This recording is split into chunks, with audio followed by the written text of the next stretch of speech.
Game 1 in this 2-game series, day 2 of the group stage for DreamLeague Season 26. Team Liquid taking on Xtreme Gaming. Standing in for them, V2 in that carry role. Missing out on Mickey, but so far performing pretty decently.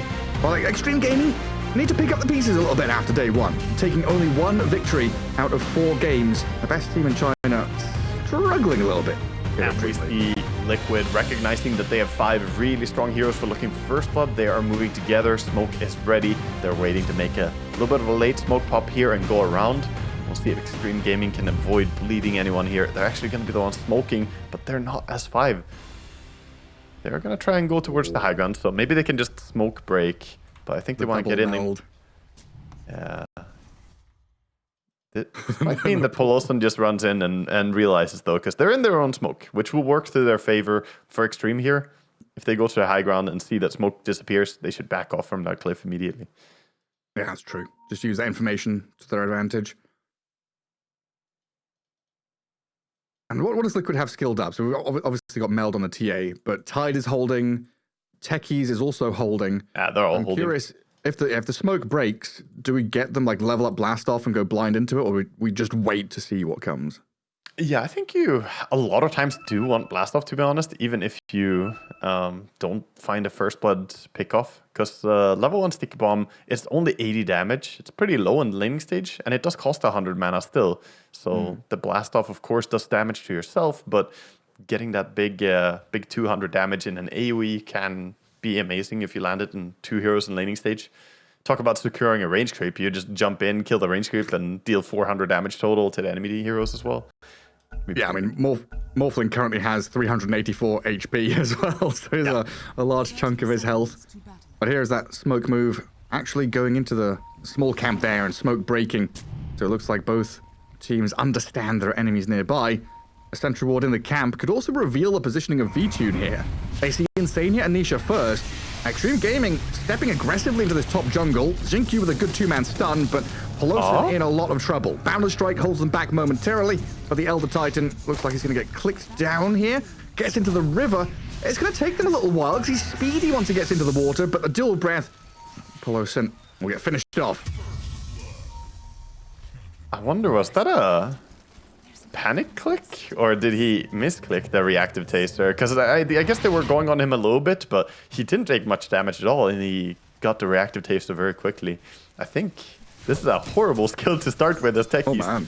I mean, it's gonna be allowing him to disarm the ET though. Maybe I'm underestimating it at first glance. Maybe the genius that is Boxy thought 2 steps ahead and said, you know what, in lane, I'm gonna just disarm the ET when he goes in.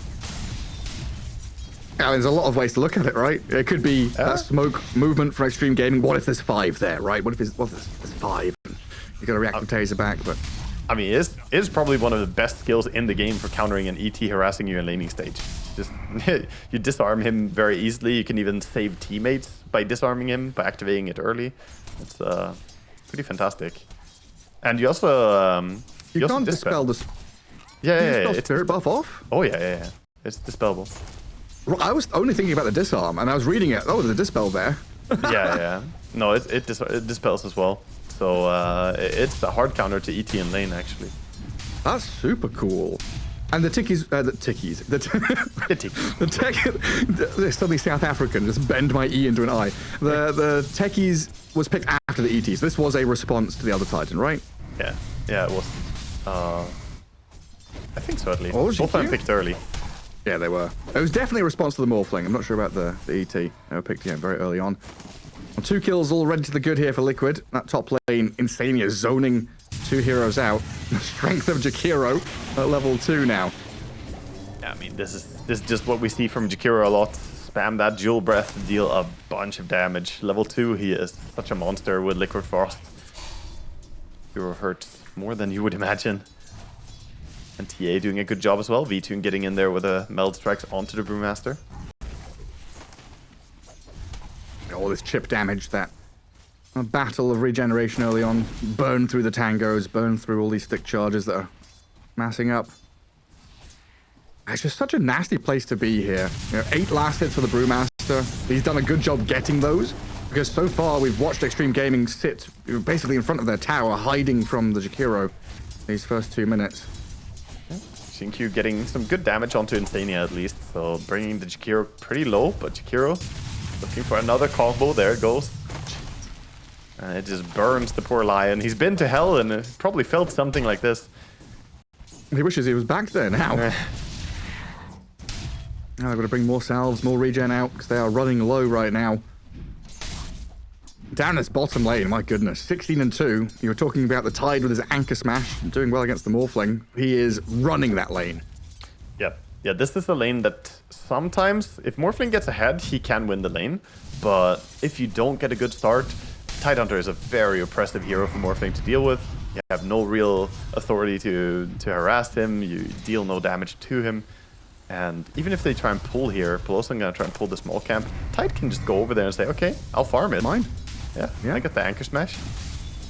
And we did have a period where Morphling was somewhat good against these melee heroes with the Adaptive Strike build. You could spam them out of lane somewhat.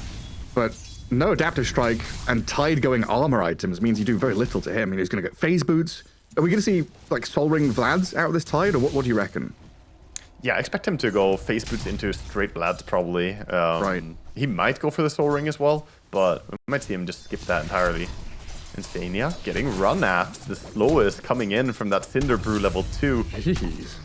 No way to get out. Also, he's using the Drunken Brawler. So going into the Void stance, that's adding 10% slow on top of it. So he actually slows him for a lot. Yeah, he could barely move. Got stuck in the mud. V-Tune going to return fire a little bit onto XXS. But equally taking a fair amount of damage himself. And a rotation from Boxy here, trying to catch up to Xinkyu with a blast off landing. Perfectly placed. Well done. Big damage coming in. Of course, you have the 300 base damage from the blast off, but then you have your max HP as damage because he did go for the Spleen's Secret Sauce build, not the common build on techies. Normally, it's going to be the Spoon Stash. That's what most people are playing, but did go for the bonus damage build. Interesting. I just Google translated the characters at the end of Boxy's name. I was trying to figure out what it means. It says Lotus 3, and I don't know what that means, but Nisha in the mid lane has 3 stacks of Jingu up on the top of his head. XM gets the Jingu going, the blink away from Nisha, gets a bit of distance. They need some follow through, but there's no boundless strike. You see the cute play there, though? I'm putting down an Iron Branch tree. They wanted to jump from the Iron Branch with XM, but he had cooldown from taking damage. They still couldn't quite jump onto that tree. They're still going for this, though. Now the boundless is back up. Another stun from Xinkyu, but not enough firepower to kill the queen. His Hex was on cooldown for 2 seconds. Didn't really have the chain stun coming in. Otherwise, that would have been a quick kill. He might just stick around for a 3rd attempt. This is some real hate coming in from Xinkyu on his Lion. Blast off misses. XM jumps across the canopy. Another boundless strike and jump in onto Nisha gets him the kill as Boxy is now being eyed up with a blood grenade lobbed at him. But he gets back behind the tier 2. Some heavy focus on mid lane, and this is great for Xtreme Gaming, realizing that Queen of Pain, she is going to win against the Monkey if we don't do something, but coming in and offsetting the balance here, bringing both the supports. Swings the power of the game. First power room being taken by the Monkey King as well. That's what Queen of Pain hit level 5, got that level 3 in the dagger, and they're like, okay, time to come help the Monkey King out and punish this Queen of Pain as hard as possible. Wukong's after the chain stun with the ET stomp. Nisha is still able to blink away, but XM giving chase. A few more hits should take her out. And Sania did join the fray here with Boxy, but Xtreme Gaming, very high-paced play around this mid lane, really giving XM a very good time. Yeah, really nice execution there as well. The little details. That Wukong's command didn't have long duration, right? But he put it perfectly. All 5 of the center statues were able to get auto attacks off onto the queen in that short little stun duration. He basically positioned it perfectly to deal as much damage as possible. And finds that kill. That in turn does leave Brewmaster alone up top against what is now a level 6 Templar Assassin. So we see V-Tune race to the top of the net worth board, giving TA all his free time, something Xtreme Gaming definitely have to keep on their minds. Yeah, top lane is starting to look untenable, and that's, you know, usually the case against TA. TA safe lane is extremely hard to contest unless you get one of the stronger hero combinations, you know, some Sand King combos or whatever. Can sometimes threaten her. How much gold was that from the TA trap? It's a lot. You get 25, yeah. One gold a days. 25 a One pop. gold. Meanwhile, you auto attack a tree for, you know, a full minute. You get no gold at all. So Pure treants. They need to have lone druid bounties on them, man. Nature's Prophet banned out in this game. We don't get to see him played, but he still haunts my dreams. The 300, the big play. Nice ice path from Insania. Grabs the haste rune as XM turns onto the Queen of Pain. Stomp, sleep, it's good enough. Blast off comes too late. XM will trade. And die himself in the 1-for-1. As a hard game for Nisha, though, so far. This Queen of Pain, who was meant to have a spectacular laning stage and good early game, has been shut down completely. This is the power coming in from having Lion ET as well. He thought that he was fine to hold his Queen of Pain ulti there. He didn't want to commit it at first, but then by the time he realized, oh boy, I need to use this ulti, he gets stunned by Lion, and then stunned by ET Stomp, mini-stunning him, stopping him from getting the ulti out again. Just too late for him, and he goes down to Monkey King. So yeah, Nisha really being stopped in the early game here. 3 deaths. We usually say the Queen of Pain, you know, you're allowed to die once or twice in a Queen game, and after that, you might lose the game. Hey, if you get your laning state deaths, they're discounted. They don't count the same as a mid-game death. But from here on out, it has to be clean from Nisha. Oh yeah. Yeah, he needs to find that side lane rotation with a big ulti. Ideally connecting on 2 heroes. Man, maybe try and find that Morphling, who has been booted out of lane somewhat, but for now they're going to poke at Xinkyu on the tower. And 2 liquid supports come in and help Nisha out, get a bit of revenge in this mid lane. It looks like the efforts of Xtreme Gaming are going up to top. So Morphling is just trading farm with Tide. Tide is behind tower, Morphling kind of cutting the wave and going jungle. Bouncing back and forth there, sharing the farm, while Xtreme send, 3 heroes top. Yeah, a lot of people focusing on getting this tower down, but the defense is being mounted now. Liquid moving heroes over slowly.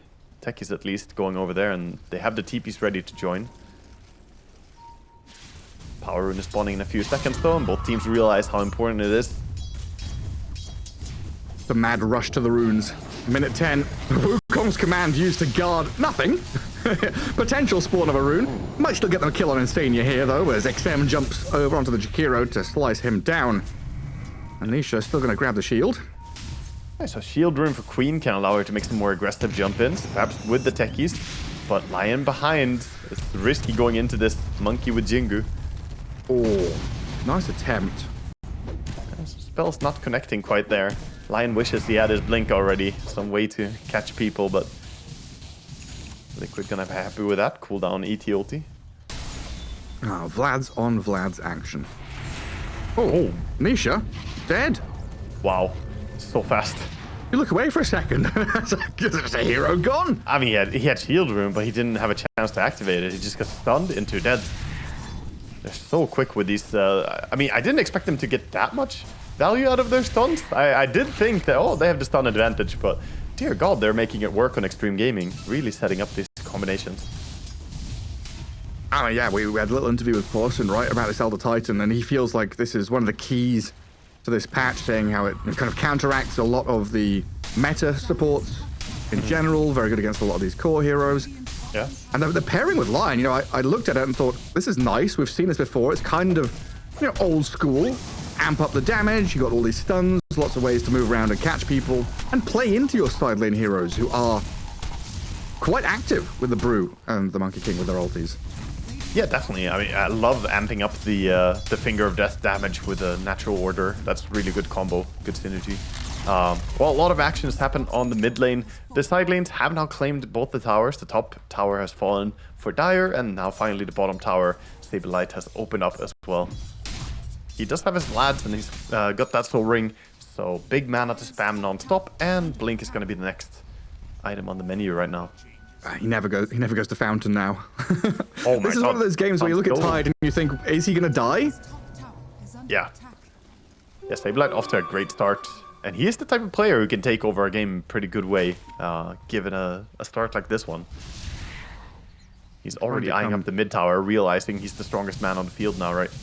Most likely. Along with TA, who also joined. He's getting a bit bored. Down in that bot lane, just farming, pushing tower. 12.5 minutes of domination. He wants to press some buttons, use a Ravage. And V-Tune going for Blink Dragonlance and then back for MKB, it seems. So I guess Brewmaster, who's going in. Straight in onto the TA. Ice Path is there. Focus on the Jakiro now from ET and Brew, but it looks like the turnaround onto XXS is incredible with the damage they've got. Oh, the Earth Panda and the Void Panda both dying to the Sonic Wave. Nisha picks up the kill. Where was the rest of XXS's team? Yeah, they were just not on the same page. I don't know, he was diving in like he had everyone with him, but they were just a little bit too far away, and perhaps they didn't initially realize how many of the Liquid's players were around. And now blast off on 2. Boxy is in there with a Ravage help. They've got another couple of kills. 4 in a row. Line up your little duckies. Liquid are coming for you. Yeah, Liquid playing very active Dota now. Great jump there. Tide has just gone from having 1,000 gold to having full blink. Yeah. Printing money. I mean, he did get 2 of those kills. They also took a tower, and now getting to free farm even more. Everything just coming up Liquid. 3k gold lead and building. Meanwhile, Xtreme Gaming, we see a recap here. The Ravage nicely setting up. They have quite a bit of lockdown of their own. The Blast Off, Ice Path, and Ravage. Once you see them in tandem, a lot of control. I think Xtreme Gaming have to reset and play towards the Radiance timing, right? This is getting pretty difficult. Like as Arme, you're probably thinking, okay, good job, guys. You've given me a little bit of wiggle room here to get to my Manta, but also giving Liquid a lot of money in the exchange. But yeah, it's got to be about hitting your timings here as Xtreme. Not just the Radiance on Brew, but the Blink on Lion that you mentioned earlier on. This Manta on Morphling, super important as well. Yeah, you want to get a few key items, and since the Monkey King didn't decide to go Mage Slayer as well, it is a little bit longer time before the Power Spike on Monkey King. He's going for that BKB first. Makes sense in this game. There's a lot of things prompting him to go for it. But it does mean it will take a while. Jakiro gets slept up next to DD Morphling. DD times out, but it doesn't really matter. He's just dead. It's nap time for both heads. I wonder, does one of them go honk and the other one go look shoo? at the Tormentor. The Tormentor is prepped. Oh, jeez. Oh, bye-bye. Wow. 3 seconds. Yeah, Voxy prepped for that one. Go down quickly. Very nice. And then straight towards the Brewmaster here. XM is on top of the trees, though, with Jinkyu nearby. Hex onto the Tide, but in comes V-Tune. Double tap. Takes the Lion out of the game. Queen of Pain inside the Wukongs. Not too bothered, just walks on out. And this is Liquid without Ravage. Tidehunter just wandering towards them. Yeah. Giving vision. We said he had gold for Blink, but he actually elected to go for the tankier build instead.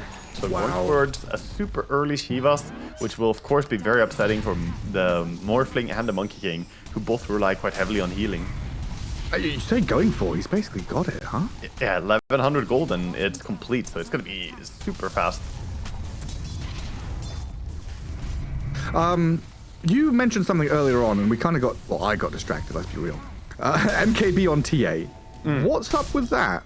So partly it's that Morphling players go for early Butterfly, usually. But another part of it is that the Brewmaster can get 100% evasion with Storm Brawler. So pair that up with his talents, he gets 100% evasion and you can't hit him at all. And you just don't want to be in that spot where you can't deal with him. Plus he's building Radiance, so you're going to have missed chance even if you hit other heroes. I think this makes a lot of sense. It's a pretty heads-up play because he's not suffering yet from the missed chance that much, but he's anticipating that this will be a problem. Let's solve it now before it gets out of hand. And one of the best ways to deal with Brew is to kill him before he ulties, right? So if you're missing that one hit that would have killed him before ulti, that feels so bad. Like during a Ravage, you Ravage the Brew and you're like, okay, kill him before ult, and you miss. You're like, ah, shit.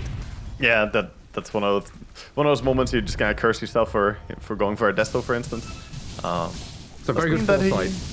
Yeah, good foresight. Does mean that he's going to miss out on some of the scaling of the Desolator. Always feels nice to get that early. If you don't buy it first item, you probably don't go back for it at all. So already see him lining up the MKB into Daedalus, full damage build from here on. A couple of items are here for Xtreme now. The Manta's there for the Morphling. The Lion is a couple of 100 gold away from Blink. And Brew very close to the Radiance, but it looks like he has to give up that bottom lane to Arme. Yeah, he's like, please, dude, just let me finish my item. Oh, your greedy waterman is here. Oh, heroes have been spotted. The TA actually does have refraction up. Pretty damn tanky V-Tune is, yeah. Dragonlance, refraction, stays alive. He nearly killed Xinkyu on the way through, and now blast off into Macropire. Massive damage on the Monkey King to take down XM. Protect our stand-in. He had the Gossamer cape as well. It made the Monkey King take a little bit extra time before he gets the Jingu, missed some hits here and there. I think he procced, you know, it at least procced twice in that, so just help save him a little bit. I think he would be fine no matter what. Shiva's Guard tied. So what is that, 31 armor? Yeah. 31 armor and already has 12 scaling on his Kraken shell because he did go for the Kraken swell build, which scales whenever he kills someone with Anchor Smash, not going for the Killer Eater, which grows you passively. And I guess important to point here against an ET is that it is green armor, not white armor. Yeah, exactly. So ET cannot remove this armor, and he will be very tanky against all of their physical damage. It's a good idea. I mean, there's just primarily physical damage coming out. Morphling doesn't really even skill Adaptive Strike anymore. You might have to get something against Magic later on, but for now he's just going on Morphling, who blinks away as Queen. Wow, quick moves by Ame. I was getting ready there. I was getting ready to say Ame's dead. I was a second away from it. That was a good primal split out of XXS to dodge the ice path. Asleep into Splitter. Tidehunter, the unkillable tanky beast, has been slain. Xtreme Gaming now with a two-man stun onto Boxy and V-Tune as well. Liquid may be in trouble. Wukong's is out. The chase is on. Ame waveforms forward, but Nisha blinks away. V-Tune a little stuck there. Needs backup from his team to get out of danger, to blink away from this Monkey King, so they turn their efforts onto the Queen of Pain now. Another ice path, another round of spells, but Nisha in severe trouble, getting clicked down. They do take out XXS in the exchange, but Ame, he looks like he's hungry.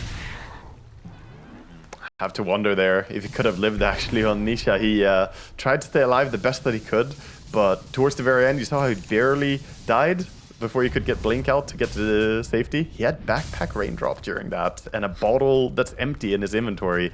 I think he could have had time to swap it, but these minor details, you know. The minor details is really what we were highlighting last time we were watching Ame as well play. Here we see the initiation. This ET Stomp, dear God, he just caught all of them, man. 3 heroes, almost 4. He nearly got the Jakiro as well.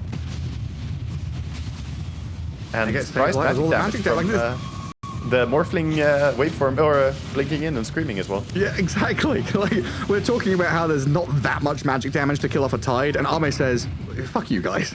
I'm a Queen of Pain. I'll show you. Yeah, and XL showing the strengths of this Monkey King as well, getting over the treetops to scout, give vision, open up the fight, and find the backlines. Like, not necessarily going on the backlines, but knowing where they are is very important for Ame to kind of get involved.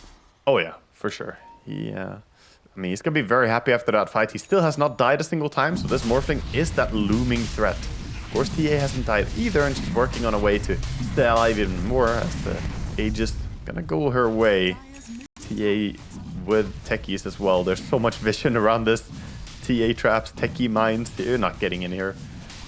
This Roche belongs to Dire. Unless.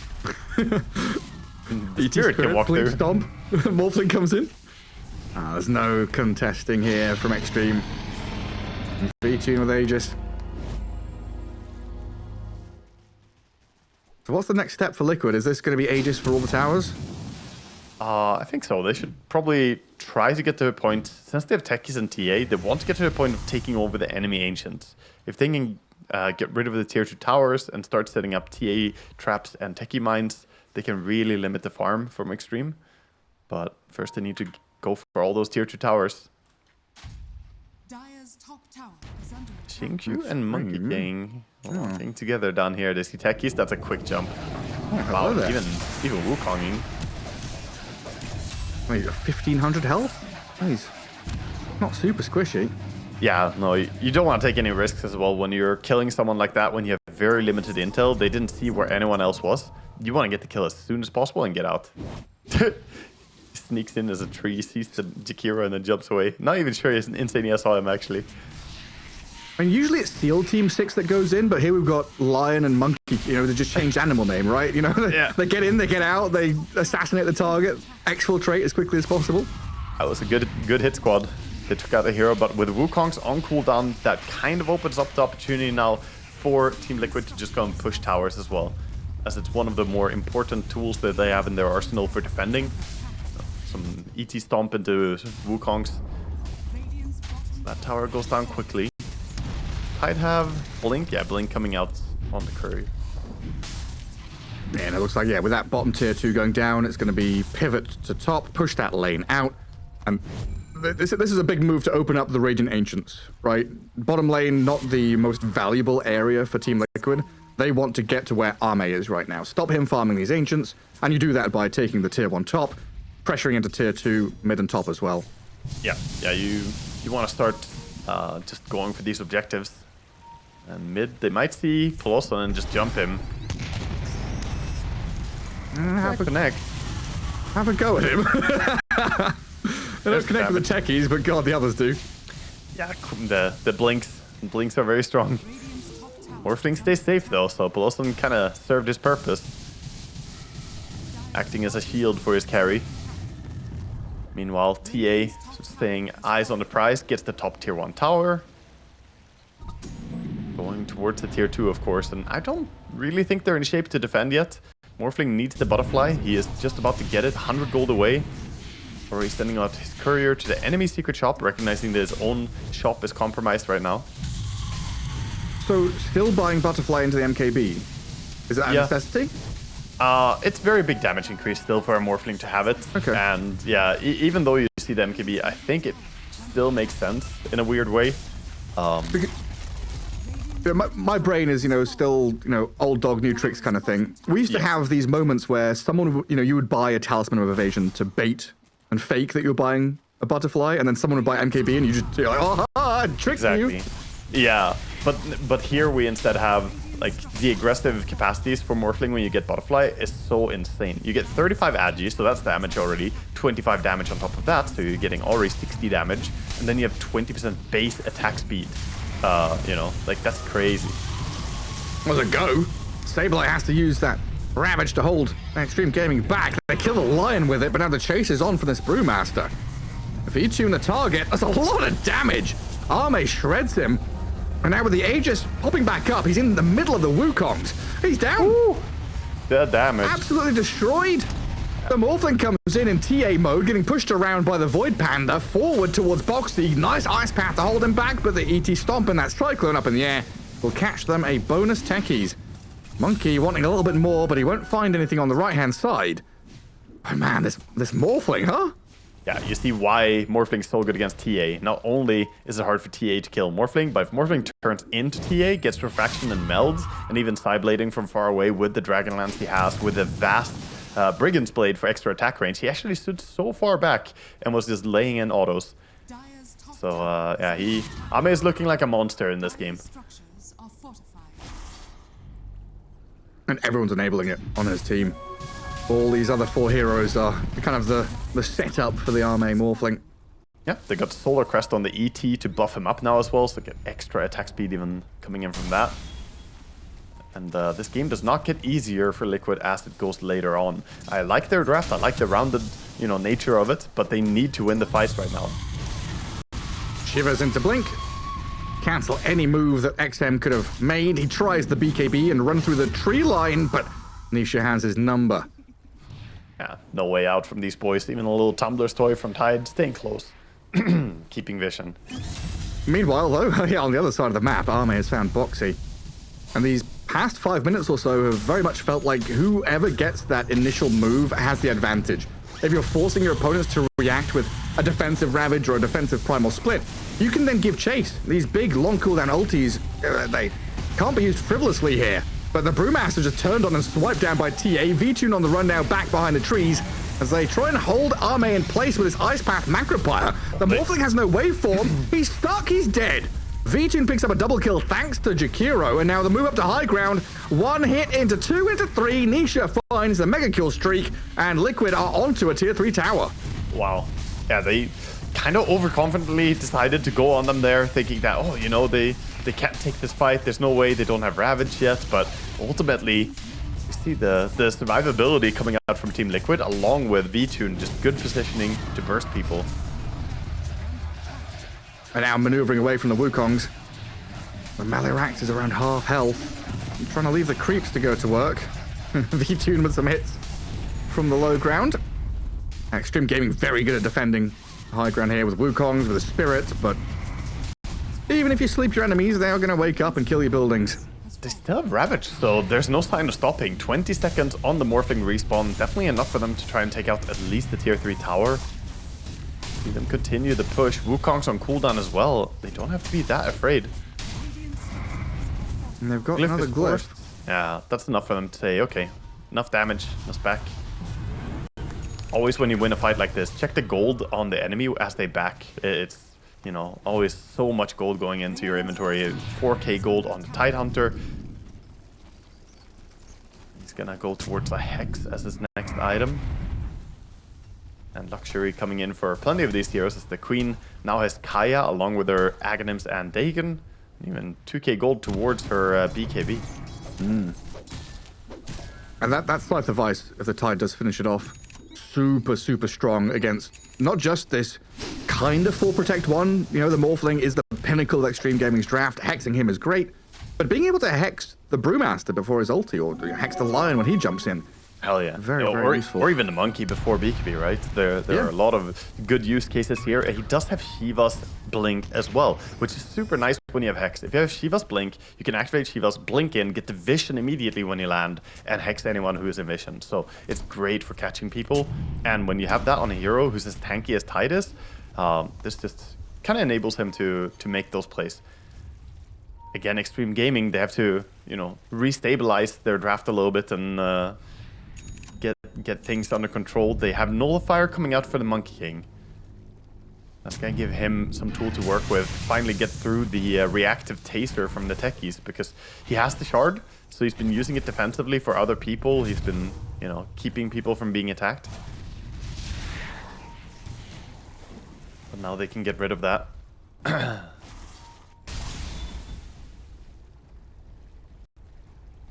It's never-ending battle against these creep waves, though, man. Like, mid lane is in your base with super creeps. Bottom lane, normal creeps, but still in your base. Like, Liquid have done a very good job tightening the net around this mid and bottom lane, forcing Xtreme to have 2 heroes back here defending. They're gonna have to bring more. Playing in a very oppressive manner, and when you have a game like this slowed down a bit, you know the techies is just gonna build more and more mines across the field. He's non-stop using his cooldown on that, setting a vision. Looking at the minimap, there's just so much intel for Liquid. And the smoke outs, this is one of those tough moves to make for Xtreme. They're smoking out right now, but how do you do that into techie mines? And into TA, who knows when Roshan's respawning. Yeah. I guess you kind of know it's going to be, you know, Radiant Roshan spawn. I mean, there's a DD rune up top, so that could be a great thing to play around. Get their hands on it. Morphling with the DD could just turn the entire momentum of the game. Hey, who's going to scout it? Radiant scan up there. Nobody has looked at it yet. Either team. Nothing clips. Well, it's Liquid that are smoked up as 5, though, making this sweeping move. Straight down into that bottom jungle. Tired leading the way.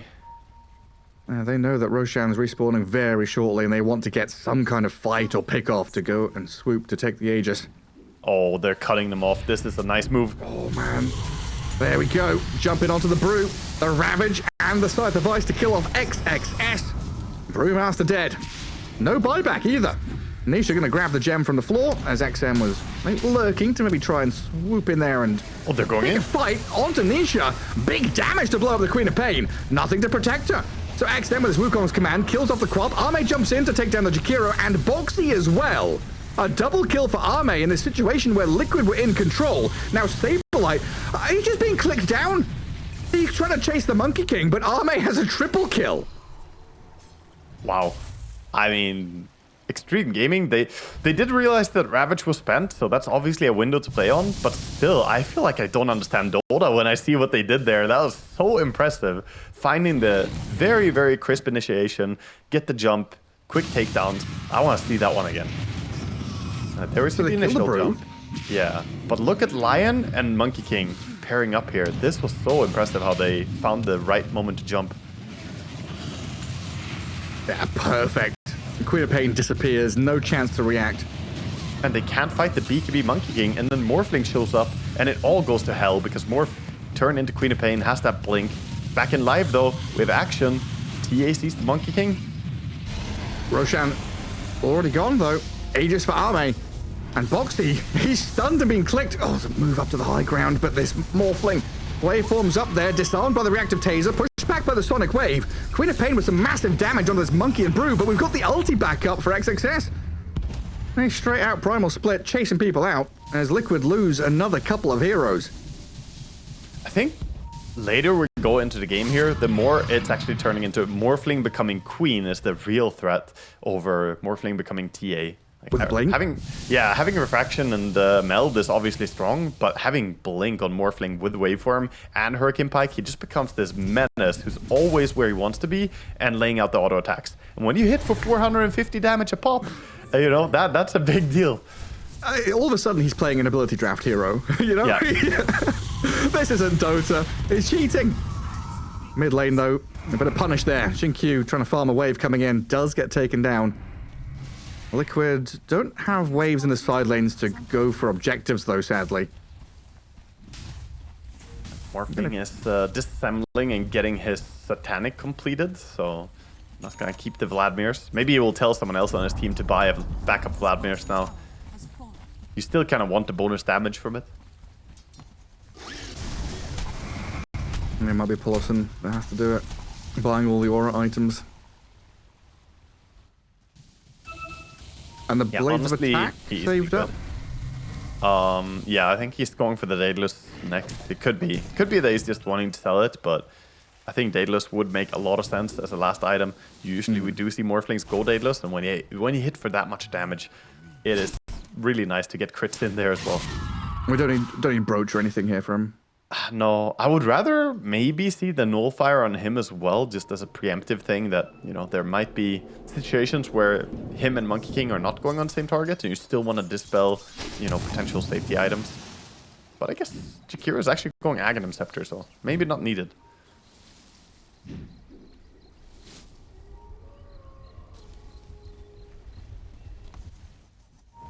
And the fact that Arme has this Aegis for another, the best part of 3 minutes. Xtreme Game going to smoke along with him and try and use this. Get some forms of aggression out on the map. Yeah, they're Radiant digging. scan. Do find a support at least, and they'll take it. Ame is like, I'll eat whatever, you know, a support is fine by me. 50 seconds of Jakiro dead. And water is notoriously omnivorous. Yes. The ocean will just consume.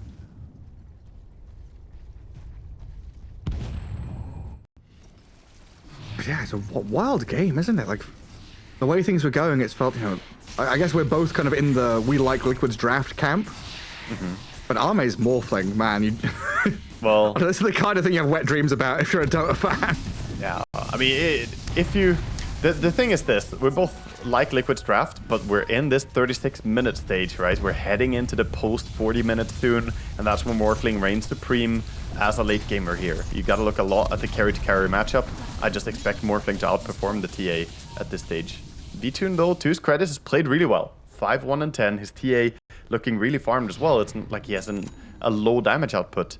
It's just a bit trickier for him. Positioning is much harder when you don't have Blink, Waveform, and Hurricane Pike. And I guess something to think about is Xtreme Gaming have done a very good job kind of giving XM and XXS away to keep Arme's position obscured, right? Arme's only joining these fights, or had been only joining the fights later, once he'd seen the targets to go on. I jump onto the ET here. Sonic Wave onto the Monkey King in the south as Nietzsche tries to focus XM, but he's TP'd out. Now Saberlight and VTune onto the Brewmaster. Gets the Storm Panda away, so he will be fine in the end. Well, Arme, look, into Queen of Pain mode, just giving the right clicks to Tide. Yeah, when he's Queen of Pain, he is a lot longer range than when he's Morphling, so it's nice for him. But Team Liquid with a good form of defense there. Offense is the best defense. They hop out, find a jump, get the supports, get rid of supports early. Good mentality, and Lion obviously stayed back and stayed alive, but he didn't really find a chance to turn the fight around. Mid though, he finds the deck. See? Stun into finger. Ice Path. Not enough. But they do turn this onto the line, getting at least a trade 1-for-1. But this is what I was kind of aiming at, is that so far we've seen the Scythe of Ice and the Ravage used against the Brew and the Monkey King, because they're frontlining. Stabilize had to kind of use them, not necessarily reactively, but just they are the only targets showing. He's got to use it. But now we've shifted to this Morphling is showing and pushing towers. There's a bit of a target on Arme's back, so you have to be a bit more delicate with how you're approaching these high grounds. Yeah, definitely. By the way, as the game continues, Saberlight is scaling a lot. He's got 32 of that Kraken Shell right now, so he's blocking, what, 107 damage with his Kraken Shell? And then obviously he has 32 armor on top of that. So there's a lot of damage reduction from him. Monkey King does not really bother him that much. It's just Morphling who has the threat. Or perhaps the ET burst with Lion that can bring down this tide. It's still so funny seeing Sanj Basher into Abyssal. It's weird, right? It feels odd. I can't. Where's the Vanguard, man? The new Abyssal, I've only built it like twice, I think, ever since then. It's not a very common item anymore, unless you're a PA spammer. But did the original Abyssal Blade have like Reaver in it or something? Oh, it did have a jump, didn't it? Yeah, it had a jump. It was the same patch. Yeah, that wasn't your question, but yeah, when the Abyssal Blade was first added, it had a mini blink on it, right? So it was the same patch. They added a jump to Ursa's Q. Yeah. Before he just stood still when he used Q. And that made Ursa absolutely bonkers in that patch, man. He got a mobility creep. It was crazy. No, I was trying to figure out, did it used to be... Oh, it used to be Sacred Relic. That's what it was. I thought it was Reaver for some reason, but it was Basher and Relic. Then they changed it to Vanguard Recipe. Yeah, exactly. God, things change so much, huh? Yeah, the Abyssal. We'll see. Maybe in a few years we'll talk about how it's built out of Mystic Staff now, you know? Like, oh yeah, it's of course an int item. They've moved in the shop, there's a different categories. They've moved it from damage to magic or whatever it is. We're working with a different distributor now. We got different production going on. This Abyssal is not quite like the ones you're used to, but, you know, it's weird functions. It does the same thing, just made out of different stuff. It's basically the same. Well, XXS. We sent the Storm Panda away. Yeah. Leaves the rest of the Rulings to do some tower damage. Yeah, tier 3 is down, so opening up the base a little bit. Always nice to crack the tier 3 tower like that. Now they have access into the enemy base. Of course, they would very much like to even out the score in terms of racks. They've been playing downer racks for a while now. So we see that Roshan is potentially spawning in 30 seconds. And I always get this weird feeling when TA teams smoke up around Roche spawns. Kind of curious if, you know, is this going to be a fast spawn and Liquid are trying to play into that fast spawn? Or is this just, we need to go and do something. We've pushed out lanes. It is naturally time to smoke. Yeah, I think this is like the pre-Roche smoke to look for a good way to set up, get some mines dropped, get some TA traps in place, and take over area. If you find something, it's nice, but ultimately it's more a positional game. However, it is, you know, going to spawn as a bottom Roche. So while it's nice to take over the enemy Ancients, this is not really the most important area to contest. We have 4 minutes until Roche would move top, and he has to spawn bottom. Need to go get some mines down there, Boxy. Set up for it. But so far it is Liquid stepping out on the map and forcing Xtreme Gaming to bunker down a little bit. And then, of course, we have that ebb and flow, the back and forth. So Xtreme Gaming realizing, hey, we've, you know, shoved the lanes out of our base. Liquid aren't showing anywhere. Our vision is very much up in the top portion of the map, so we're going to smoke into the bottom jungle to try and get a bit more information. XXS, unfortunately, giving information to Liquid at the same time. Yeah, with the mines blowing up. The ring doorbell system is here. Nisha in a good spot there to scout out as well and break smokes. Sees the I want to keep an eye on Nisha this next fight. Can he get the big combos out with the refresher? Oh, Shiva's guard, fake pump on the Sonic Wave. They were expecting people to come over the hill and down the stairs. And Xingqiu, with this ET sleep on the tie, starts things off with a poke onto Saberlight. And he jumps in, massive Ravage, clips on 3, but Arme's there with a BKB, turns around and fights. XXS is down and out though as Vijun comes in and slices him down. Wukongs will zone Liquid out as Arme again is in Queen of Pain mode, jumping forward. But Liquid, they've got the buyback on Tide, whereas Xtreme Gaming do not have XXS returning. Yeah, don't have the option for him to buy back. Also difficult for him to stay here, top tower dropping meanwhile, but of course they want to stay around the Roche pit. We both know it's gonna take a while still. There it is. Roche is up now and Team Liquid want to see if the area is safe. They've caught the Tide.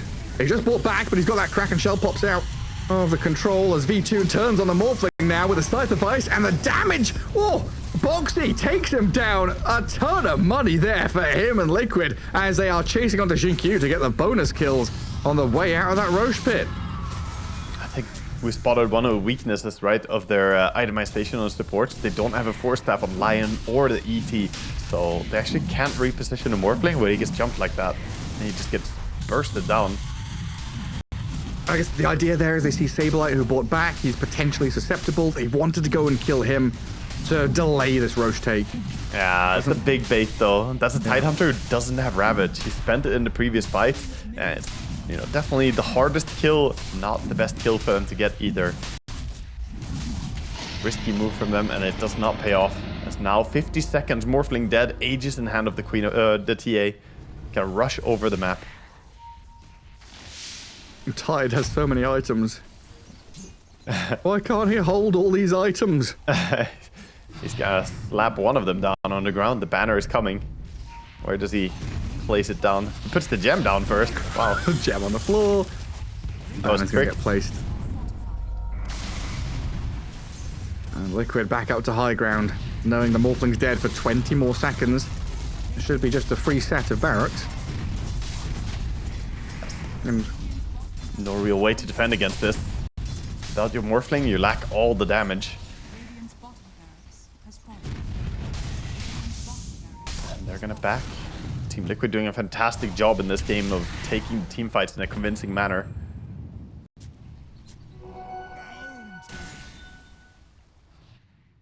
How much of that goes back to, you know, Saberlight and his just brave jump-ins as well? Like just starting something or just going in and baiting like he did after his buyback. A lot of people after buyback will be timid, but Saberlight just walked up and said, hey, they can go on me. It's all cool. yeah, hex me all you want. Yeah. Lovely thing about being Tidehunter and knowing that there's no break on the enemy team, right? There's Lion perhaps wishes that he was Rasta with Hex Breaks talent, but sadly Lion just has a Hex cooldown talent. That's unfortunate. I feel like he should have Hex Break as well for parity. You should, you know, the two heroes, they both deserve it. No, Lion has that cosmetic that turns people into a fish.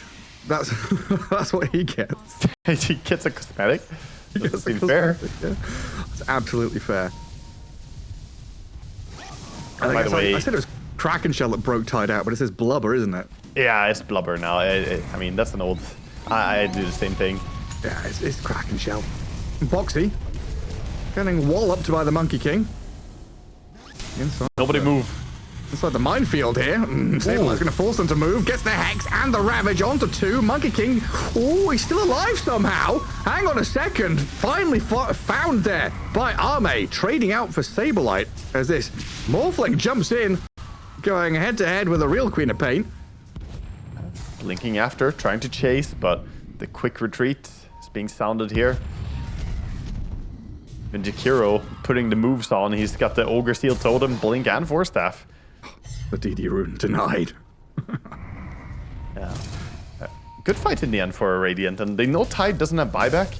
Kind of hard to make anything big happen with it though, as the lanes are so far pushed in, mid and bottom. Actually, it's going to be Dire looking for kills. Yeah, and they've got Polaris in there. Easy as you like. I mean, these lanes constantly pushing in are such a nightmare to deal with. Yeah. Like your map space is just non-existent as Xtreme Gaming. We've seen how good and how well they can fight and punch back and get openings, but these openings are really limited now. Yeah, they are.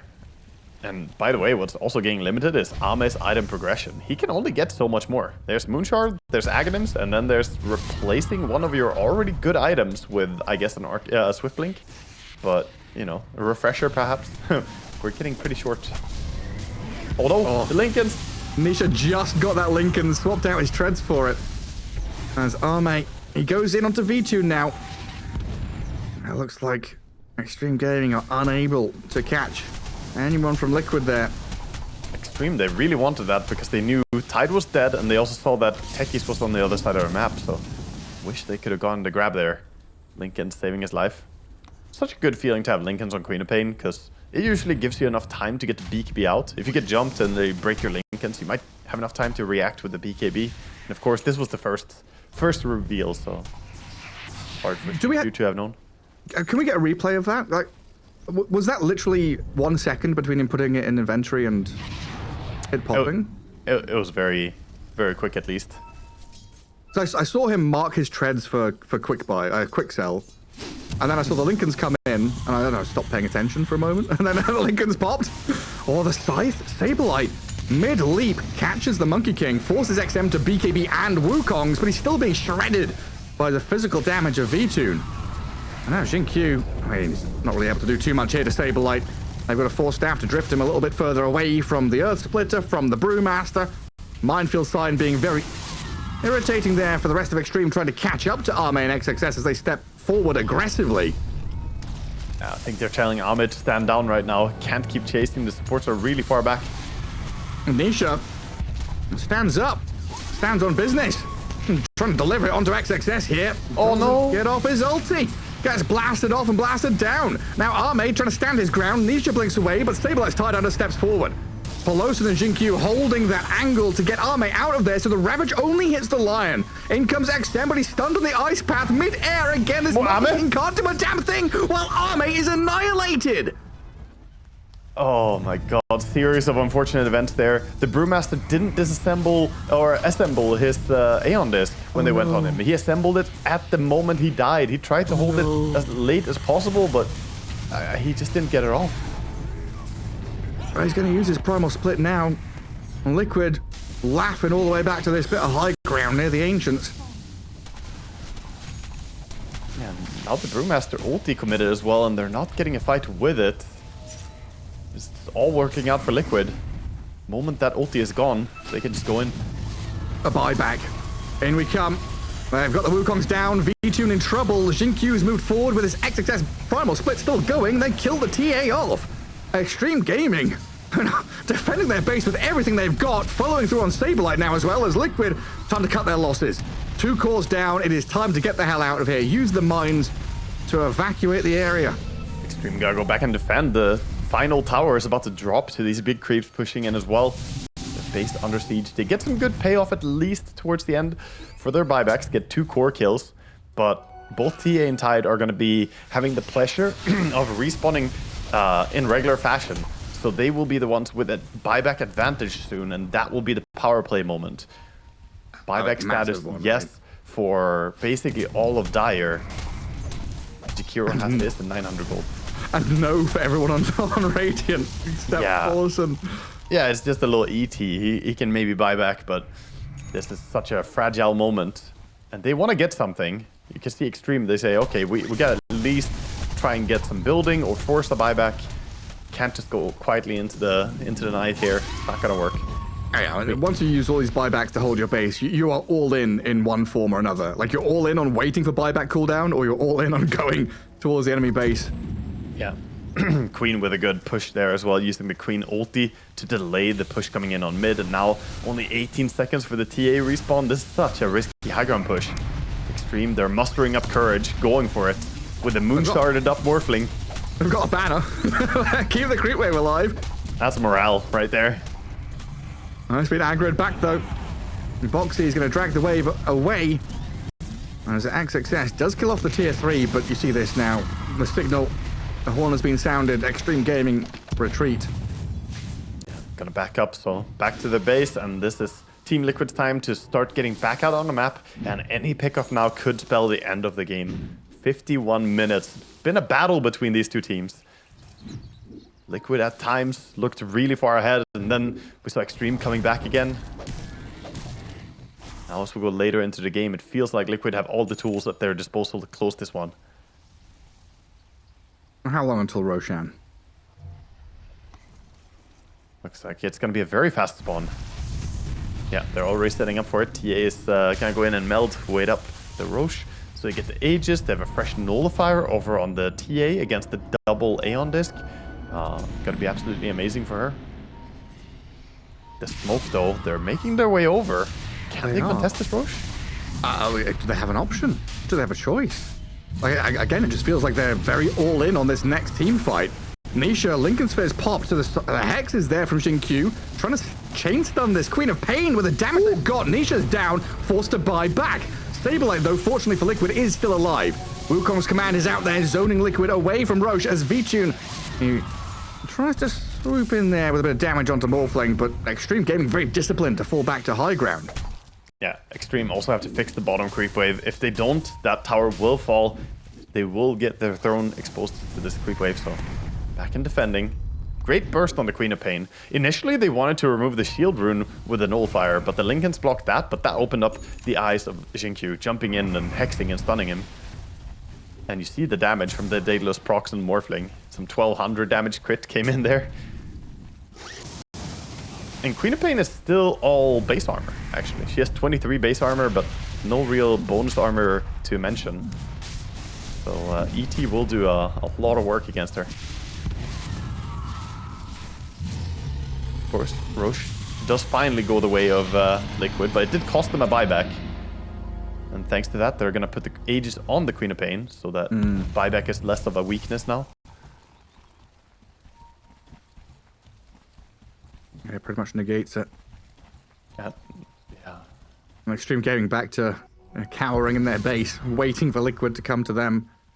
Well, they get Refresher Shard for Tidehunter as well. He actually doesn't have a Refresher yet. I'm so used to seeing Tide build Refresher towards the later stages, but yeah, he went for Ghost Scepter and he's gonna be very happy to get this one for free. Lion smoked up with this ninja gear. Smoke breaks. Has he blinked forward? He has. It's pretty far to his team though. The TA and now Lion getting turned on. Eon Disc pops, but disappears as Saberlight. The Ghost Scepter. It worked for a moment. Protected him until the Adaptive Strike from Arme finishes him off. A buyback from Tide now. Vtune and Nisha standing near the Secret Shop, trying to deal with the Primal Split Brewlings. And a lot of damage. Straight in towards them, pops back, tries the Manta, get away from danger, but Liquid hot on his tail, bashing up this Brewmaster, chasing forward, Minefield Sign down, and blowing him up. Dead without buyback, no Brew, no Lion, and we've got a 6 versus 3. Yeah, this surely feels like the moment to finish up the game. Can they somehow bring this game back? ET, Morphling, and Monkey. They have the damage at least between the heroes, but against 5+ Aegis, it's gonna be a tall order. And the throne is exposed. Banner is down. Ancient. Yeah, they can almost just beeline it.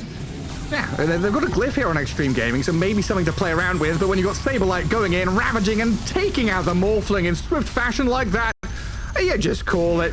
GG comes out of Boxy as the throne falls. Pretty poorly so far. And Team Liquid are in a similar kind of boat. Want victories. Try and get themselves through this group stage, get some more prize money, get some more points. Try and sit pretty up at the top of that EPT leaderboard. Vtune on a little Slark Shark already getting himself out across the map. Zania, ooh, gets disrupted. Xingqiu actually got the range for that. Oh, and he's just dead, isn't he? Fred's dead. There's no way out. Miss. That's your first blood. Not gonna take that one for anyone, just get the kill. It's gonna be Xingqiu claiming it. So much gold for first blood. 568 gold. That's not bad. Nice bit of cash for you. It's also going to make sure they get these bounty runes down in the bottom part of the map. And maybe even a third one up at top for Arme. Liquid going to use this opportunity though. You lose the Coastal down bottom. You start pushing your heroes up to the top part of the map. Yeah, it looks like Doom and Shadow Shaman. Well positioned there to guard one of the runes at least. So we should end up with a 2 for 2. Yeah. Arme gonna walk in, gonna take a bit of damage as they slap him up. Of course, Morphling doesn't care too much about the early harassment, but still getting any pot shots in like this is definitely value. He's sliding away in the river. Movement by osmosis. Oh, it's a boot Rasta. I was wondering how he got these auto attacks in. It's actually just running him down. That's quite a lot of damage, yeah. He's gonna have to morph all the way down to 1 strength. Try and heal up a little bit in a tree line. And Saberlight blocking up that wave. So Radiant creeps under tower. Tower hits them, they die faster. And Dire Wave pushes out across. So a safer spot for Liquid to be in. Yeah, and Rasta getting 2 cheeky denies. Of course, Rasta, one of the highest damage supports you could ask for in the game. Got 65 to 72 base damage with no stat increase. So actually hits harder than a Morphling right now. I remember there was a point at which he was catching up to Treant's damage. Yeah. We were like, what's going on here? Why Treant had like 72 damage and Shadow Shaman was like, I've got 65. I'm not that far away. Yeah, I mean, Shadow Shaman feels amazing to get those auto attacks in. It's just the limited range of the hero and usually the limited movement speed, but the boots, interesting starting build by Boxy. This is usually more what we see on like Bounty Hunters, but seeing it on a Shadow Shaman might work out pretty well. Yeah, definitely could. Wow, that voice line. I've never heard that one, I think. Wow. Hey, what is that, one of the level 25 ones? Or level 20 ones? That's 25. Fear me, says Fred. Well, V2 already having the nasal goose stacked up on him by XXS. Every time he steps up to try and get these creeps, he's getting walloped by the big man. Yeah, tough first creep wave for him. Only got 1 of the creeps there. I mean, not the strongest of lanes, right? Kotl, Slark, and we had this whole discussion about Kotl usually being the position 4. But Liquid are one of those teams. You talked about the Enigma 5 earlier on. Rubik 5 was one of Insania's specialties, and Kotl has been one of his signature heroes as well in the past when it has been a 5.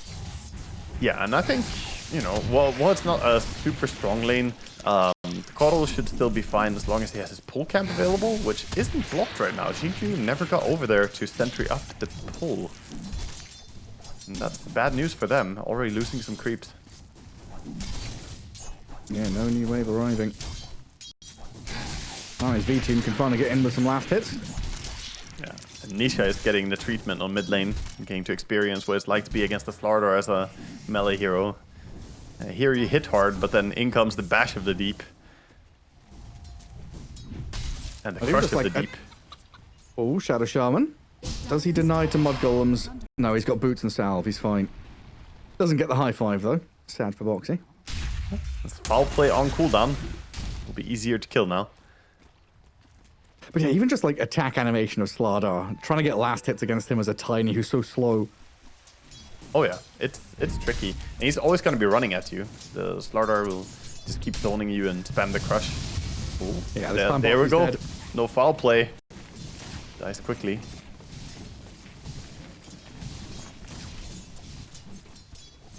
A freebie Hellbear there as well for Arme. Extra bit of money for him, as if he needed it. That's a very solid start from Xtreme Gaming. Across the board, all 3 of their cores topping the chart, doing very well. And Arme there going to get off the morph to shift into strength, as that nice flurry of damage does come pretty quickly from the Ether Shot and the Infernal Blade. Throwing out the Tornado as well, trying to do some extra damage. Save a life. Close in there. Arme. Waveforms onto this Doom, and another touch should do it. Yeah, so they got a kill, but not really worth it as Morphling happily claims another. And he has pull camps available, so he can just reset the lane, even though we see Boxy holding the creep wave pretty far down. Ame is just going to go and pull the small camp. He's not too bothered by this.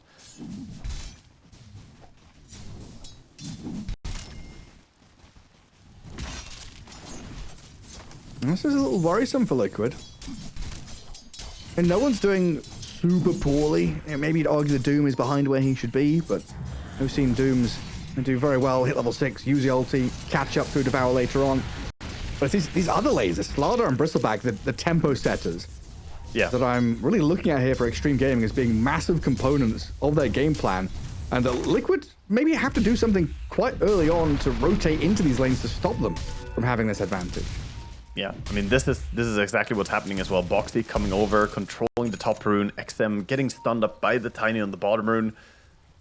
Maybe he should have gone and fought for the top rune instead against the Shadow Shaman, but now he's gonna go without a refill. This could start fixing the lanes a bit. Yeah. It's super important for it to start there.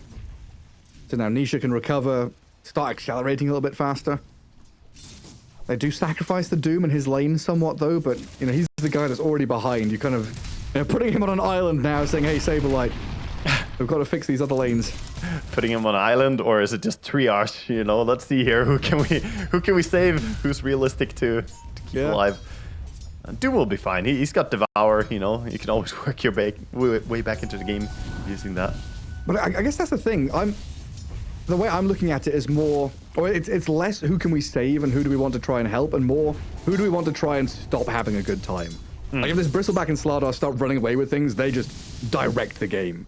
So if you're able to maybe, you know, mitigate their advantage and allow this Tiny and Slark to catch up a bit, Xtreme Gaming's momentum could be not halted, you know, but maybe slowed down a touch.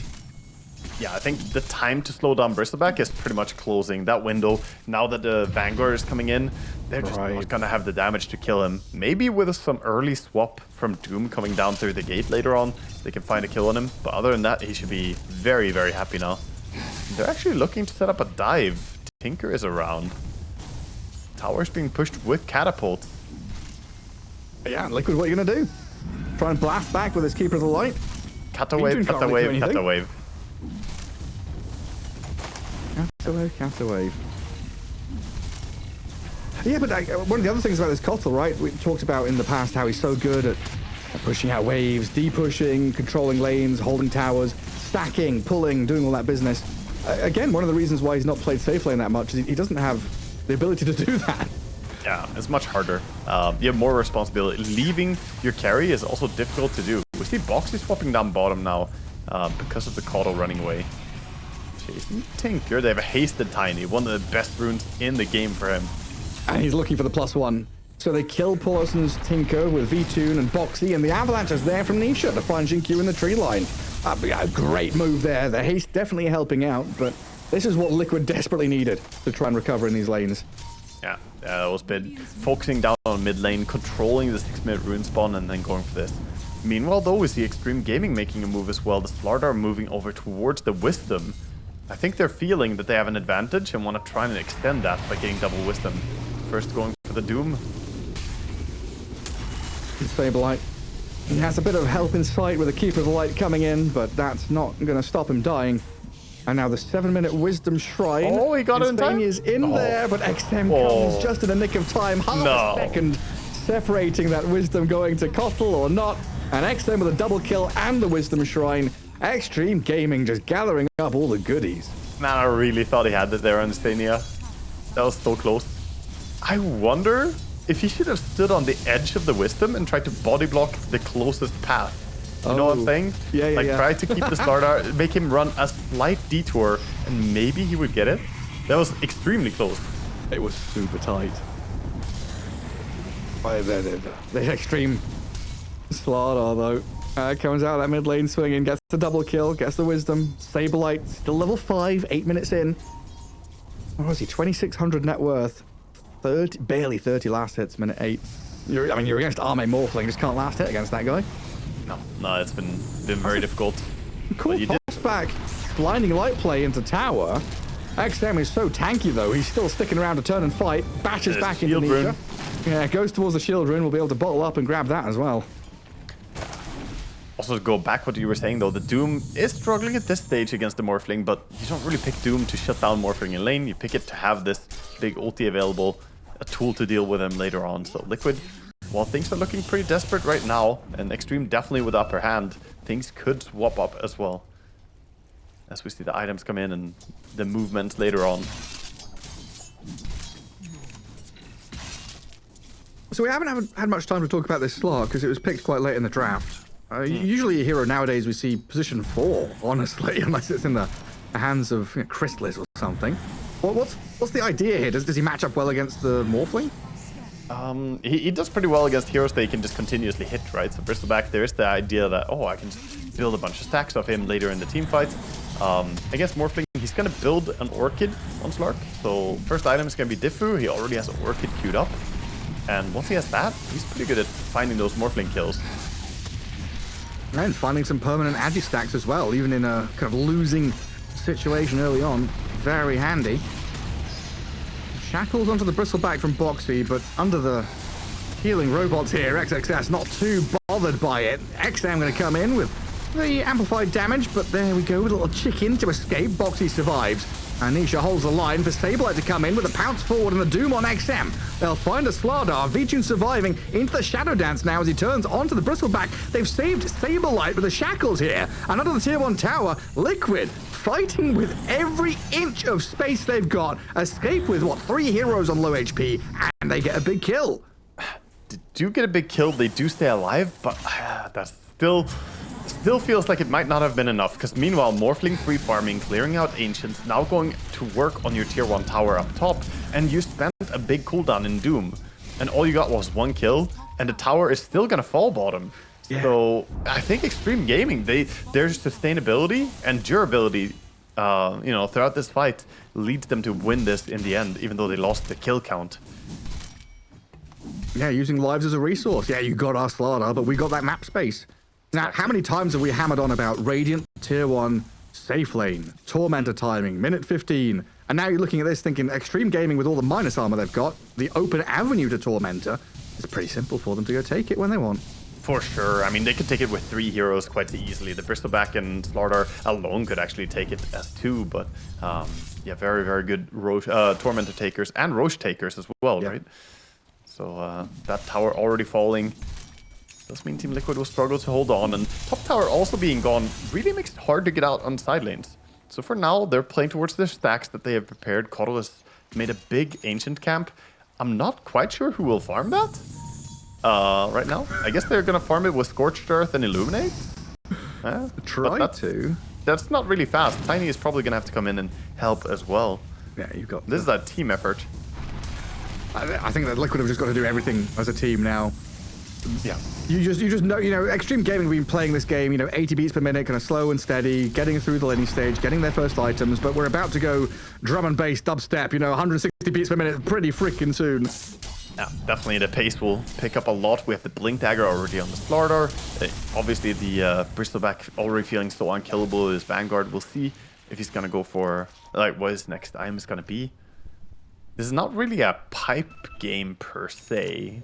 Yeah, against Koddle it's nice, and it can mitigate quite a bit of Doom's damage, but... Boxy pretty quick with a Hex there, it looked like, as XM tried to get the jump on him. So it does stay alive, while Vtune, one of the great strengths here of the Slark into the Slardar, is just getting rid of the corrosive haze. Because Diffu complete as well, so he can now mana burn and can slow people down a bit. Good for these dragged out fights as well, where we saw the Bristleback tanking for a full minute before. Some mana burn hits can make a big difference. It's freaking obnoxious to play into the Kottl when he's just illuminating your waves over and over again. You're trying to speed things up, and Kottl was just like, no. Yeah. Nay, I say. Exactly. Here comes the Blink gank from Shadow Demon and Slardar. They do get the counter initiation onto Xingqiu, trying to toss him around. And that's going to be enough to save the lives of Liquid as they get multi-ravaged by the little tendril buddies. Madness in the jungle. The neutral creeps come out to play. I'll mess with a Boglet. He'll mess you up. Misha's like, what the fuck was that? I saw the Boglet just murder someone yesterday in cold blood. Someone was being chased. He just stunned the guy being chased and not the guy chasing. And I'm like, okay, dude. And a toss around, not necessarily a toss back on the Bristol there. Saved up by the disruption, of course, by the Shadow Demon. And XXS is going to use this opportunity just to swing into the towers. Liquid trying to poke at this, but a 2-man blink stun from XM gets him into the thick of things. V2 turning and fighting, while Nisha goes backlines. Ame? He's dead? Where did he come from, and where did he go? The sky, Gareth. Screen. Bristleback's in trouble, now doomed up and running. Xtreme Gaming still trying to fight into this. So far a 2 for 2, but Liquid getting the advantage. XXS nearly dead. Vtune coming back in with Nisha. Tosses galore and a double kill for Tiny. They're going to lose their Tinker shortly as well. Pelosin stuck between the tree lines. Yes, Xingqiu picks up a double kill, finding Nisha's life. Slark is trying to get away. The poisons are stacking up on him, and he might die to the Shadow Demon in a moment. Another pounce in a second, dodges the third stack of poison. Can't dispel it off, but he does get the distance. Gets What are we himself away. witnessing? The blink daggers from Team Liquid. The first blink of Shadow Shaman, not doing so much there. Blinked in, got counter-initiated by a Slardar, but then in comes the Tiny. Finally, great jump onto Morphling, tossing him into the mix as well. You can Yes, on replay, Tiny here. please. Yeah, look at Nisha sitting in the backline. Morphling already used waveform, and boom, he yeets him into everybody, stuns him up with Avalanche, and he just didn't have time to morph. This is also where you could argue that, you know, he could probably have morphed enough strength if he had more than 2 points in it. But this is the downside of new meta build, right? A maxed out morph 20 strength per second there could maybe have saved him. And then you're fighting into March, into Poison, Illuminates. There's just so much nonsense on the floor that both teams have got to contend with. Tormentor spawns and quickly into this world, it's gonna get taken out immediately as well.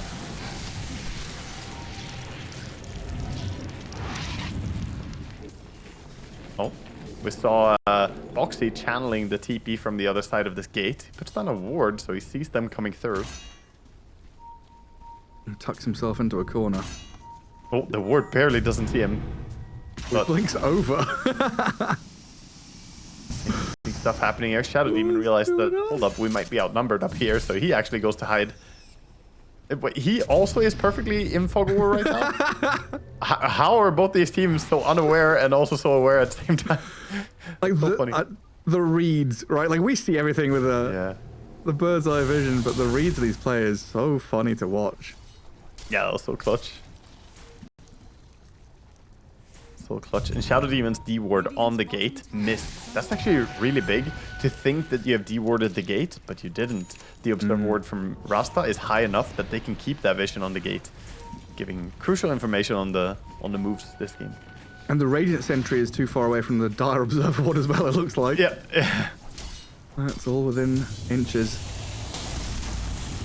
Now mid lane, Liquid trying to guard the Slark with a boxy Shadow Shaman nearby. Crush misses from XM. See if they're able to finish off the little chicken, and they will.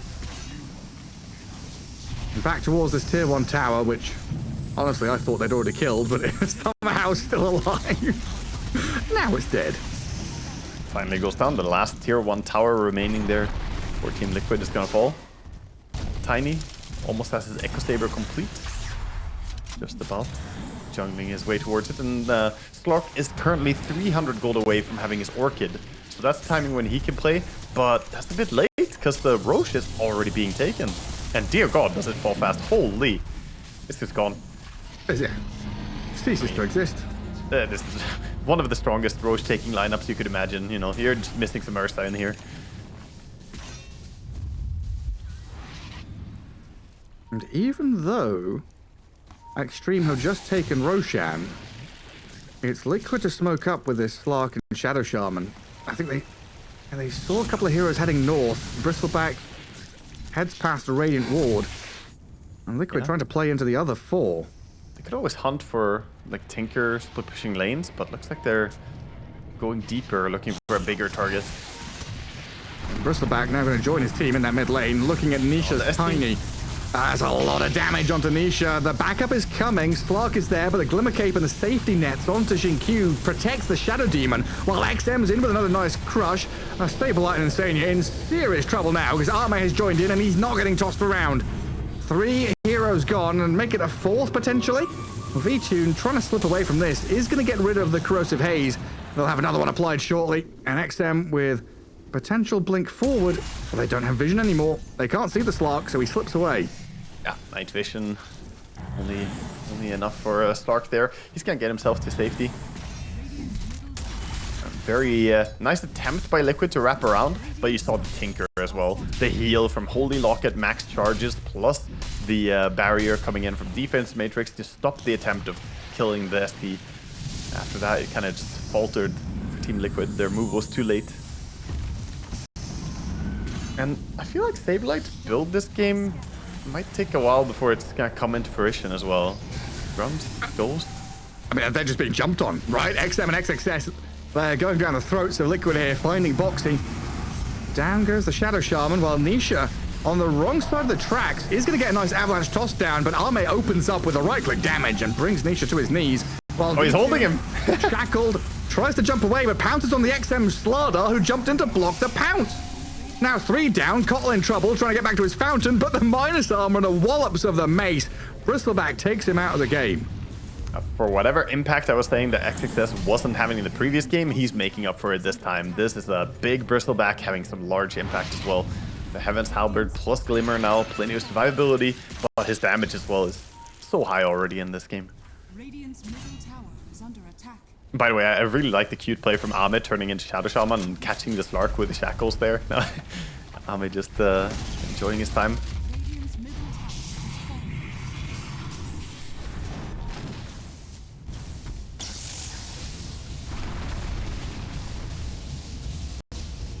Boxy trying to deal with an illusion. He's like, oh god, I'm dying.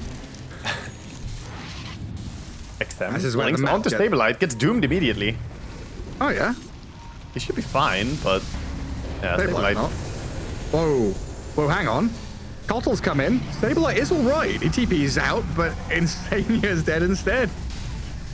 Yeah, and this kind of reminds me as well, we haven't seen Recall doing that much this game. Like the Recall Coddle, I haven't seen him be able to maneuver across the map and make that many things happen. It's always been Xtreme in full control. And by the way, we're 20 minutes in and it's a 15,000 gold advantage. It just at 16k as well, so after his tower, it's gonna be back to 16. Working Like, where are you towards going to recall to and from, though? Like, from your base to your base? that. Yeah, I don't know. It's getting very limited. Like, Tiny right now is just trying to shove out that bottom lane, get something going, but you're losing your tier 3 top. Arme and XXS, they're not stopping anytime soon. Doom on cooldown is a massive goal time as well for him here. They go with the Orchid. And no way they burst him. Got tons of protection for this Arme Morphling now through the aggression and the beefiness of this Bristleback and Slardar. The Tinker behind him offering all these heals and buffs. So Arme just stands there past tier 3, hitting into people, realizes there's an objective to be claimed here, and kills that instead. I mean, worst case scenario, he has Aegis still on his Morphling, so it's not like he's a good target to begin with. Tossed back to save the Doom, but Arme's in onto the Tiny now. I mean, every time Liquid go in to save somebody, they lose someone else in the exchange. Boxy throws a couple of spells their way, but Xtreme Gaming diving the fountain, basically. They're past the throne, killing another one. Tiny buys back. Doom can also. They'll toss Morphling into the fountain, and they've got him silenced and killed, but it's the Aegis only! XXS has picked up a double kill. Maybe they can focus Arme down, but I don't know, this Morphling's pretty strong. Toss him Into in. the fountain, he'll go again, but the waveform out, gets the distance. Protection from the Bristleback. XM, he's gonna crush some creeps, doesn't get the blink. But Arme, he's got the distance now. He's away from Liquid. V-Tune trying to open up, get some stacks going. Bristleback and Slardar dropping lower and lower. Xtreme Gaming have honestly been held out of the Radiant base by this. Liquid have spent 3 buybacks, and they've kept themselves in the game. A dramatic cost the for them, Glimmer. though. There is no way. Not a single one of them is gonna fall at the end of this. Can't believe it. Did it kill anyone? They killed no one, right? Yeah, not a single one was lost pushing this. They dove the enemy base for well over a minute there. Deep into the fountain, just, I don't know, forcing buyback after buyback, and now 23k gold lead. Somehow they didn't get the melee racks, though. You know, too many heroes to look at. All these exciting things to fight. That game has BKB completely Slardar. fallen out of control. The Slark, you know, the ganky build of the Slark with Diffu and Orchid does not do well when the enemy 5-man like this. You don't really get value from these pick-off-oriented items in a 5-man versus 5-man exchange. Meanwhile, some of the items on Xtreme Gaming are extremely well tailored for this, right? They have 3 Glimmer Capes, by the way. They have 3. Oh, who has the third one? Bristol. Bristleback. Oh, yeah. Yeah, STN, both the supports and Bristol. Oh, V-Tune. He's trying to fight into this Morphling. And he's disrupted, though. And XM going to come in and bodyguard Arme as they shred the Shadow Shaman. Down and out, and they turn their efforts onto Nisha now. Double kill for Q as Arme picks up another couple. Liquid, 4 heroes gone with no buybacks available. V-Tune the only one still out on the map, while Xtreme Gaming, they are just gunning for your mid lane now. They actually have pretty long death times too. They bought back in the previous fight. You can see the 60-second respawn timers here already in a 24-minute game. That's gonna be enough time to at least get 2 lanes. Maybe they go straight for the throne even. Ame calling and leading his team forward, saying, you know what, I got butterfly. And they see it. They see that it's over. Straight up over.